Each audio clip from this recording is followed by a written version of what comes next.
ஒரு 3 பேரை வந்து சுட்டு கொண்டிருக்காங்க நம்ம பக்கத்து ஸ்டேட்டில். சில போலி போராளிகள் வந்து ஆனா ஊனா வந்து போர்லாம் கொடுத்துருப்பாங்க. எங்கே இருக்காங்கன்னே தெரியல. அவங்கள ஒரு வாய்ஸ் கூட கொடுக்கல.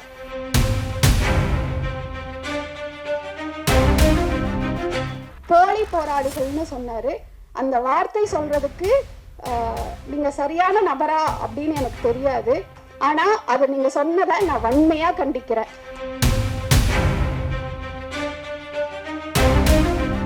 தயவு செய்து வெற்றி ஓடிடி அப்படின்னு கூட ஒன்று ஸ்டார்ட் பண்ணி இது வரைக்கும் ரிலீஸ் ஆகாமல் இருக்க எல்லா படமும் ரிலீஸ் பண்ணுங்க. நிறைய பேர் வந்து இது பண்ணுவாங்க, பயனடைவாங்க.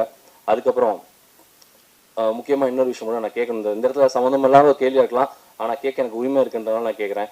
நேற்று தமிழ்நாட்டில் வந்து ஒரு நிகழ்ச்சி ரொம்ப பரபரப்பட்டுருக்கு. ஒரு 3 பேரை வந்து சுட்டு கொண்டிருக்காங்க நம்ம பக்கத்து ஸ்டேட்டில்.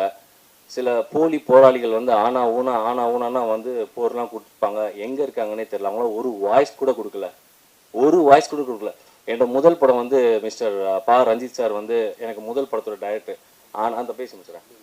இல்லை நான் பேசி முடிச்சிருந்தேன். இல்லை பொலிட்டிக்கல் பேசலை சார், நான் ஜென்ரலாக பேசுகிறேன். பா ரஞ்சித் அண்ணா வந்து என்னோட முதல் படத்தோட இயக்குனர். எனக்கு முத வாய்ப்பு கொடுத்த முதல் இயக்குனர் பா ரஞ்சித் அண்ணா. அவரோட வந்து நான் வந்து எப்பயுமே வாழ்க்கை கூட கடமைப்பட்டிருக்கேன். ஆனால் மற்ற விஷயத்துக்குலாம் தொடர்ந்து குரல் கொடுத்துட்ருக்காரு. அன்றைக்கி வந்து ஒரு ஸ்டேஜ் ஒரு வீடியோ பார்க்குறேன்.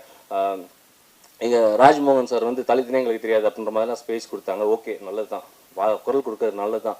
நேற்று தமிழர்கள் 3 பேர் போட்டிருக்காங்க. இப்போ கூட செக் பண்ணேன், அதில் காணோம், ட்விட்டரில் காணோம், யாரையுமே காணோம். போலி போராளிகள் பாஸ்வேர்டு மறந்துட்டாங்களான்னு தெரியாது. நான் என்ன சொல்ல வரேன்னா, நீங்கள் எல்லாத்துக்கும் குரல் கொடுங்கன்னு சொல்கிறேன். எல்லாத்துக்கும் குரல் கொடுங்க.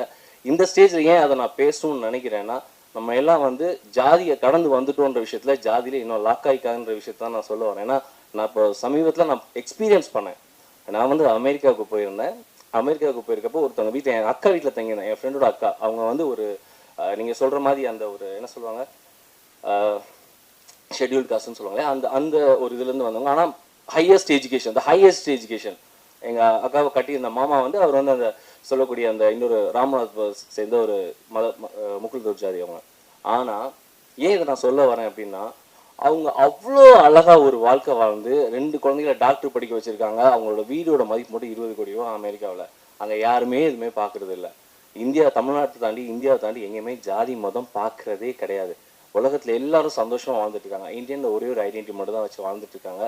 அதனால இங்கே சொல்ல வர கருத்து என்ன அப்படின்னா, தயவு செய்து உலக அளவில் நம்ம வந்து எப்படி வர்த்தகம்ல பெருசாக இருக்கும், டெக்னாலஜியில் பெருசாக இருக்குமோ அதே மாதிரி இந்த ஒரு சின்ன ஜாதின்ற ஒரு அமைப்புல நம்ம சிக்கிக்காமல் இருந்தால் நம்ம அதை தாண்டி மேலே நம்ம இந்தியாவோட மதிப்பு இன்னும் நிறைய இடத்துக்கு போகுன்ற நம்புது.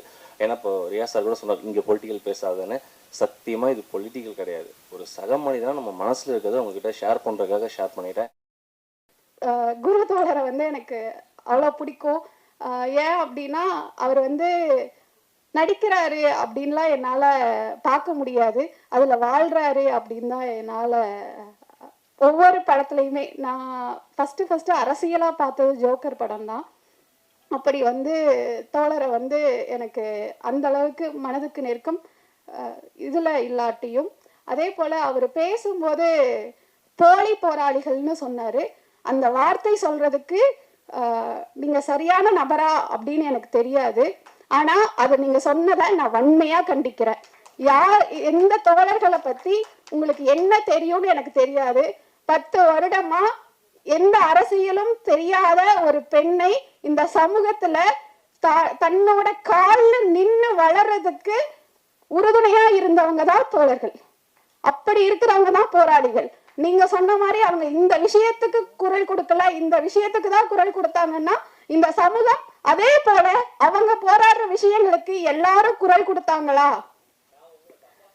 தப்பா சொன்னீங்கன்னு சொல்ல, அப்படி வந்து குரல் கொடுத்தாங்களா? மற்றவங்களும் அதே விஷயங்களுக்கு குரல் கொடுத்தாங்களா அப்படின்னு நீங்க நிரூபிச்சா மற்ற எல்லாரும் எல்லா விஷயத்துக்கும் குரல் கொடுப்பாங்க.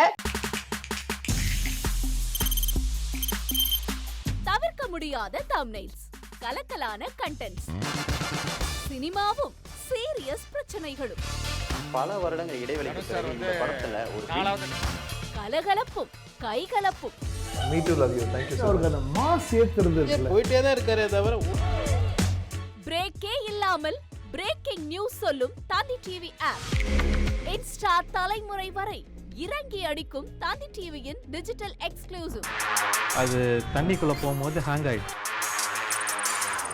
உங்களுக்கு விஜய் சார் எந்த அளவுக்கு ரொம்ப பிடிக்கும்? Of course, Malayalis are huge Vijay sir fans. ரெண்டு பேருமே ரொம்ப பிடிக்கும் எனக்கு. தந்தி டிவி ஆப்பை இலவசமா டவுன்லோட் செய்யுங்க. ஃபாலோ பண்ணுங்க, சப்ஸ்கிரைப் பண்ணுங்க, என்ஜாய் பண்ணுங்க.